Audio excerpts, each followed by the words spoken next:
वर्ग का ज्योग्राफी अर्थात भूगोल की किताब का 7वां अध्याय जीवन का आधार पर्यावरण। तो बच्चों आप लोग को हम बताना चाहते हैं कि जीवन का आधार पर्यावरण जो है, इस चैप्टर में हमको जानना है कि जीवन के आधार पर्यावरण में हमारा जो जीवन है उसका मूलभूत आधार जो है पर्यावरण ही है। यदि पर्यावरण दूषित हो जाती है, पर्यावरण में हम लोग अधिक प्रदूषण फैला देते हैं, तो हमारा जो जीवन है वह जीवन जो है संकट में पड़ सकता है।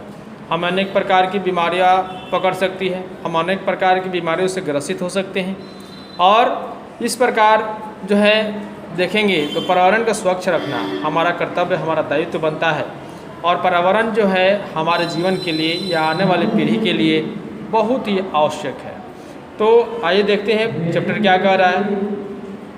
सीमा अपने पिताजी के साथ पहली बार पटना घूमने जा रही थी। घर से बाहर निकलते ही हरे भरे खेत, बाग बगीचे उसे सुंदर लग रहे थे। उड़ती चिड़िया, खिले फूल उसे लुभा रहे थे। धीरे धीरे चल रही ठंडी हवा उसे बहुत ही अच्छी लग रही थी। दोनों शहर पहुँचे। बस से उतरकर उन्होंने ऑटो रिक्शा पकड़ा। बड़ी बड़ी सजी दुकानें, सरपट भागते स्कूटर, कार, मोटर साइकिल देखकर वह सोच रही थी क्या शहर ऐसा होता है। अचानक उनका ऑटो रिक्शा चौराहे पर रुक गया। वहाँ चारों तरफ से गाड़ियों की कतार में खड़ी थी। गाड़ियों का धुआं चारों ओर भरा हुआ था। सीमा की आंखों में जलन होने लगी तथा उसका सांस लेने में मुश्किल हो रहा था। उसने पिताजी से गमछा मांगा तथा अब उसने मुंह, नाक एवं आंखों को ढक लिया। गाड़ियों का शोर, हॉर्न का तेज आवाज़ उसे काफ़ी परेशान कर रही थी।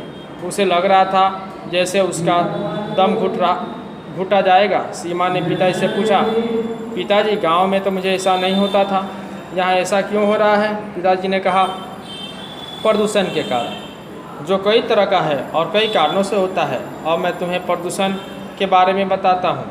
बच्चों पहले ही बात जान जाइए कि गाँव में, पिछले वीडियो में हमने आप लोग को बताया था कि गाँव में जो वातावरण होती है वह स्वच्छ होती है, क्योंकि वहाँ पे पेड़ पौधे अधिक होते हैं, कल कारखाने नहीं होते हैं और इतना प्रदूषण, इतनी जनसंख्या भी नहीं होती है।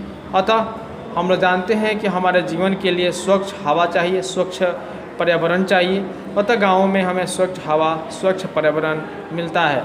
गाँव में इतनी घनी आबादी भी नहीं होती है। तो इस तरह से गाँव जो है पूर्ण रूप से स्वच्छ है। गाँव में जो है जो भी हवा, जो एयर हम लोग सांस के माध्यम से लेते हैं वह भी स्वच्छ रूप से मिलती है, और जिससे कि हमारा जीवन स्वच्छ रहता है, हमें अनेक प्रकार की बीमारियां नहीं छू पाती है। हम जो है स्वच्छ रहते हैं और अपने जीवन यापन को अच्छे ढंग से चलाते रहते हैं। आइए जानते हैं कि प्रदूषण कितने प्रकार के होते हैं। तो पहले जान जाइए वायु प्रदूषण, ध्वनि प्रदूषण, ठीक है। यहाँ पे देखिए जल प्रदूषण, ध्यान से देखेंगे यहाँ पे जल प्रदूषण भी दिया गया है। और तो इस तरह से हम लोग देखते हैं बच्चों के वायु प्रदूषण, ध्वनि प्रदूषण और जल प्रदूषण जो होते हैं ये बहुत ही खतरनाक प्रदूषण होते हैं। अर्थात जब वायु में कार्बन डाइऑक्साइड एवं अन्य हानिकारक गैसों की मात्रा बढ़ जाती है तो उसे वायु प्रदूषण कहते हैं। ध्वनि प्रदूषण, वायुमंडल में अवांछित तीव्र ध्वनि की मौजूदगी को जो हमारे कानों एवं मस्तिष्क को पीड़ा दे, ध्वनि प्रदूषण कहलाता है। यह प्रायः लाउड स्पीकर, डीजे, वाहनों के शोर से उत्पन्न होता है। सीमा ने पिताजी से कहा, पिताजी क्या हम पैदल नहीं चल सकते हैं। पिताजी ने कहा, धूप अधिक तेज है, ऐसे में पैदल चलना मुश्किल होगा। हम आगे जाकर ऑटो रिक्शा छोड़ देंगे, फिर पैदल चलेंगे, ठीक ना। अब आइए एक और मुख्य जो है इम्पोर्टेंट बात है, आप लोग से जान जाइए, आप लोग को जो है बेहद ज़रूरी है इसको जानना। कह रहा है ध्वनि को डेसिबल से मापा जाता है। प्रश्न बच्चों इसको जो है आप लोग फेयर कॉपी में निश्चित रूप से नोट कर लेंगे, क्योंकि ये प्रश्न बार बार पूछ देता है कि ध्वनि की तीव्रता को किससे नापा जाता है। तो ध्वनि जो तीव्रता होती है वह डेसिबल से नापी जाती है, मापा जाता है। मानव सामान्यतः 80 डेसिबल तक सुन सकता है। इससे ऊपर की ध्वनि व्यक्ति को विचलित करती है, जिससे ध्वनि प्रदूषण होता है, ठीक ना बच्चों। एक और मुख्य प्रश्न आप लोग से पूछना चाहते हैं कि जो शेर का आवाज़ होता है और मच्छर का आवाज़, दोनों के में किसका जो है डेसिबल अधिक होती है। कितने बच्चे कहेंगे शेर की होती है, क्योंकि शेर का धार बहुत तेज सुनाता है, मच्छर का जो है बहुत ही कम है।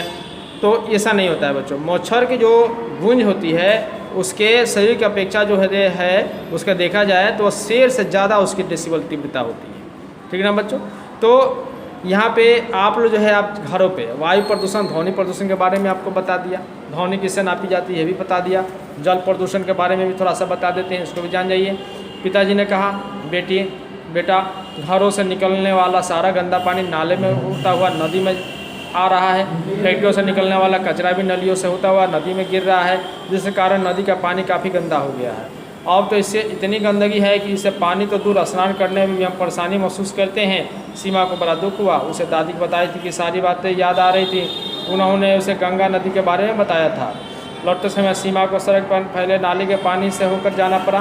ठीक है बच्चों, तो इस प्रकार लोग जो हैं मनुष्यों की बढ़ती हुई जो संख्या है सारे प्रदूषणों की जिम्मेवार है। तो बच्चों आज जो है आप घरों पर स्वच्छ पर्यावरण के बारे में, जीवन का आधार पर्यावरण के बारे में घर पे पढ़ेंगे, और इसमें जो भी प्रदूषण है जल वायु प्रदूषण, ध्वनि प्रदूषण और जल प्रदूषण, इन प्रदूषणों के बारे में जो है निश्चित रूप से आप लोग घरों पे अध्ययन करेंगे और इसके बारे में जानेंगे, ताकि अगले वीडियो में जब आप लोग को इसके बारे में बताएं तो इसे आप लोग अच्छे ढंग से समझ पाएँ। तो बच्चों आज की वीडियो के लिए इतना ही रहा, मिलते हैं अगले वीडियो में, तब तक के लिए धन्यवाद।